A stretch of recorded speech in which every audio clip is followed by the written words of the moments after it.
ರಾಜ್ಯದ ಚಂದ್ರೆ ಹುಷಾರ್ ಹುಷಾರ್ ಹುಷಾರ್ ಕಾದ ಬಾಣಲೆಯಂತಾಗಿದೆ ಕರ್ನಾಟಕದ ಚಿರಾಪುಂಜಿ. ಆಗುಂಬೆಗೆ ಪ್ರವಾಸಕ್ಕೆ ಹೋಗೋ ಚಂದ್ರೆ ಹುಷಾರಾಗಿದೆ. ಆಗುಂಬೆಯಲ್ಲಿ ರಾಜ್ಯದಲ್ಲಿ ಅತಿ ಹೆಚ್ಚು ಮಳೆಯಾಗುವುದು. ಈಗ ಆಗುಂಬೆಯಲ್ಲಿ ಬಿಸಿಲಿನ ರಣತಾಂಡವ ಆಡ್ತಾ ಇದೆ. ಬೇಸಿಗೆ ಆರಂಭದಲ್ಲೇ ಆಗುಂಬೆಯಲ್ಲಿ ಬಿಸಿಲಿನ ತಾಪಕ್ಕೆ ಬೆಂದು ಜನ ಹೋಗಿದ್ದಾರೆ. ಬಿಸಿಲಿನ ಬೇಗೆಗೆ ಉರಿ ಉರಿ ಅಂತಿರುವಂತಹ ಆಗುಂಬೆಯ ಚಂದ್ರು. ಎಸ್, ಆಗುಂಬೆ ಯಾರಿಗೆ ಇಷ್ಟ ಆಗಲ್ಲ ಹೇಳಿ. ಮಳೆಗಾಲದಲ್ಲಂತೂ ಆಗುಂಬೆಗೆ ಹೋಗೋರು ತುಂಬಾ ಜನ ಇರ್ತಾರೆ. ಈಗ ರಾಜ್ಯದ ಚಂದ್ರೆ ಬೇಸಿಗೆಗಾಲ ಶುರುವಾಗಿದೆ. ಎಂಥ ಒಂದು ಮಲೆನಾಡಿನ ಪ್ರದೇಶದಲ್ಲೂ ಕೂಡ ಬೇಸಿಗೆಯ ಬಿಸಿಲಿಗೆ ನಿಂತ್ಕೊಳ್ಳೋಕ್ಕಾಗಲ್ಲ, ಕುತ್ಕೊಳ್ಳೋಕ್ಕಾಗಲ್ಲ. ಗಾದ ಬಾಂಡಲೆಯಂತೆ ಆಗ್ಬಿಡುತ್ತೆ. ಏನಾದ್ರೂ ಮೊಟ್ಟೆಗಿಟ್ಟೆ ಒಡೆದಾಕ್ರೆ ಆಮ್ಲೆಟ್ ಆಗುತ್ತೆ. ಆಗುಂಬೆ ಪ್ರವಾಸಕ್ಕೆ ಹೋಗುವಂತಹ ಚಂದ್ರು ಹುಷಾರಾಗಿರ್ಬೇಕು. ಆಗುಂಬೆಯಲ್ಲಿ ಅತಿ ಹೆಚ್ಚು ಮಳೆಯಾಗುವುದಂತೂ ಸತ್ಯ.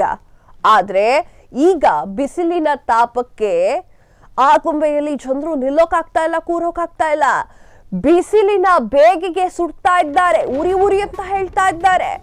ಆಗುಂಬೆಯಲ್ಲಿ 36.2 ಡಿಗ್ರಿ ಉಷ್ಣಾಂಶ ದಾಖಲಾಗಿದೆ. ಆಗುಂಬೆಯಲ್ಲಿ ಹವಾಮಾನ ವೈಪರೀತ್ಯ ತಾಂಡವ ಆಡ್ತಾ ಇದೆ. ಅಭಿವೃದ್ಧಿಯಿಂದಾಗಿ ಹಸಿರುಡುಗೆ ಕಳೆದುಕೊಳ್ತಾ ಇದೆ ಮಲೆನಾಡಿನಲ್ಲಿ ತಂಪನೆಯ ವಾತಾವರಣವೂ ಕೂಡ ಕಾಣೆಯಾಗ್ತಾ ಇದೆ. ತುಂಗಭದ್ರೆ, ಶರಾವತಿ, ಕುಮುದ್ವತಿ ನದಿಗಳು ಕೂಡ ಇದೆ. ನದಿಗಳ ವಯ್ಯಾರದಲ್ಲೇ ಬಿಸಿಲಿನ ಆರ್ಭಟವೂ ಕೂಡ ಜಾಸ್ತಿ ಆಗಿದೆ.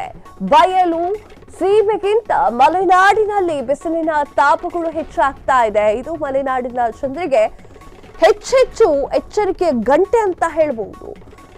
ಮೊದಲಿನ ನಿಜವಾದ ಕಾಡು ಮಲೆನಾಡಿನಲ್ಲಿ ಇಲ್ಲ. ಎಚ್ಚರ ಎಚ್ಚರ ಎಚ್ಚರ, ಮಲೆನಾಡಿನ ಚಂದ್ರೆ ಎಚ್ಚರ. ಎಸ್, ಮಲೆನಾಡಿನಲ್ಲಿ ಕಾಡುಗಳ ನಾಶ ಆಗ್ತಾ ಇದೆ. ಆದರೂ ಕೂಡ ಬೇರೆ ಎಲ್ಲಾ ಕಡೆಗೆ ಹೋಲಿಸಿದರೆ ನಮ್ಮ ಮಲೆನಾಡನ್ನ ಯಾರಿಗೂ ಕೂಡ ಸಾಟಿ ಮಾಡೋಕೆ ಸಾಧ್ಯ ಇಲ್ಲ.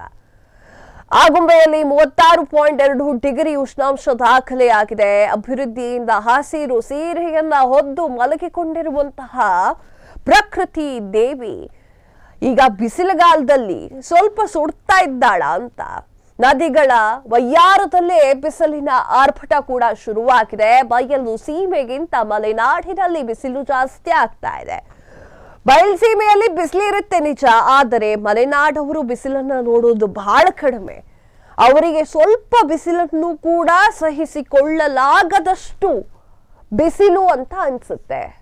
ಕ್ಷಣ ಕ್ಷಣದ ಸುದ್ದಿಗಳಿಗಾಗಿ ಫ್ರೀಡಂ ಟಿವಿ ಸಬ್ಸ್ಕ್ರೈಬ್ ಮಾಡಿ, ಲೈಕ್ ಮಾಡಿ ಹಾಗೂ ಫಾಲೋ ಮಾಡಿ. ಹೊಸ ಸುದ್ದಿಗಳ ನೋಟಿಫಿಕೇಶನ್ಗಾಗಿ ಬೆಲ್ ಐಕಾನ್ ಮೇಲೆ ಕ್ಲಿಕ್ ಮಾಡಿ.